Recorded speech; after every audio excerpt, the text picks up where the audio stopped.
One of the biggest challenges refugees face after arriving in Albany is navigating their new lives in America.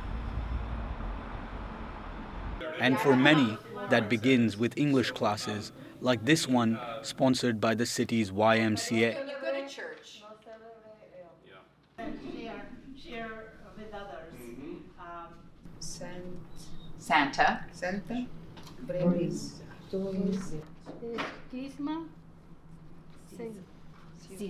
Season. Beautiful. Da. Pon. Poinsettia. Teaching refugees who have little to no fluency in English often requires a more dramatic style and approach. I will share a song from America, and we will look at the words of it, and we will do music of the season. So everybody find a song. You say, season. In my country, we like this song. Huh? I kept some of our students gauging very little English. Then how do you communicate? You communicate without words, right? With the eyes, with the heart, with the smile, with the hand out. And a lot can be learned that way too, right?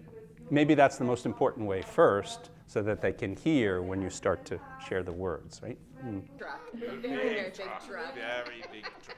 Very big truck. Kasinjia arrived in 2021, escaping violence in Congo that had killed members of his family. No drinking. But eating. Yeah, you can eat. I came here because my English is not too good. If you know English, life can be easy because you can communicate, we can exchange with other people. But if you don't know English, life it is not be good. But the class is not only about language. It includes important lessons about life in America and understanding other cultures. We have 2 Christmas in Two. I love it. Irina believes it is essential to learn the language. I want to study. I want. In this time, my English is not good, but when I go in the hospital and when from school I have a letter in my email, I don't understand what they write. That's why I Google Translate. I want to study English language. That's people very helpful for us. It's your name, you get 1 poinsettia. Refugees say they immediately benefit from the classes, which make their everyday lives easier. Language frees us, words free us, or at least give us a key. Different people have different purposes. Jobs are a main one, and navigating transportation. I had someone say that was a great need. Navigating the grocery store to find objects that they want or they don't know where they are. I think those are 3 primary reasons. Now today, the Ukrainian couple communicated for the first time confusion about weights and measurements. And of course, we're stuck in the old system in America. And the confusion that's causing every time they step into a supermarket. So next week, I'll prepare something to help them along. I love this gig because I hopefully can fill many of those language needs on demand, almost. The director of Albany's YMCA, Rishabh Filkins, has spent decades pioneering programs to aid the resettlement of refugees in the city. She believes the city has a special corner in its heart for migrants. Albany has been very welcoming and having resettlement agency right here and having just like people who have open hearts for refugees and immigrants, people in this area who are open to see people who look different, and who do things differently.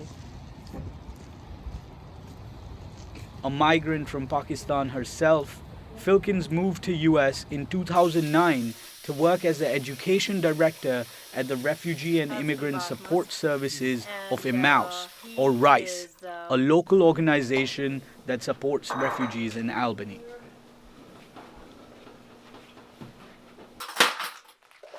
Her house rule is to always have enough food in case all of her relatives from Pakistan show up at the same time. Yes, I mean on Christmas.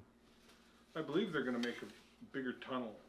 Rifat has used her migrant experience to champion programs for refugees in Albany that helps them find employment.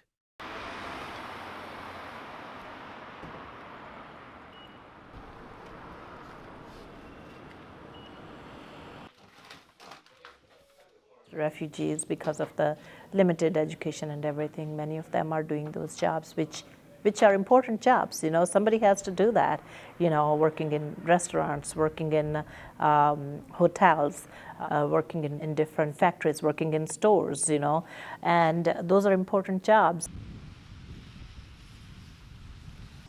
But life as a refugee is hard, and they don't always find the kind of jobs they want. When S first moved to US after fleeing Kabul, she hoped she would be able to quickly start earning a living due to her educational background. I have my master's degree in my own country. I have MBA degree in my country. After being rejected from 3 places, S says she was grateful when the Refugee Welcome Center hired her to do organizational and clerical work similar to what she had done in Kabul. After studying so long and struggling with the things, with the payments for the education, and then you realize at the end of the day that you can wash the dishes, it is sad things that we can imagine. Local resident Christopher Doyle, who is a part-time Lyft driver in the area, says he is happy to see the refugees and believes they are having a positive impact on the city. They've taken a neighborhood that was in really rough shape and they've cleaned it up. In my opinion, they've been nothing but a positive influence on the community. Some people, they have their backward ways and they can have them. But what I see with my eyes and what anybody else can see is they've made it better. At a time of increased conflict worldwide, it is small cities like these in upstate New York that have opened their doors once again for refugees from around the world. This is their new home.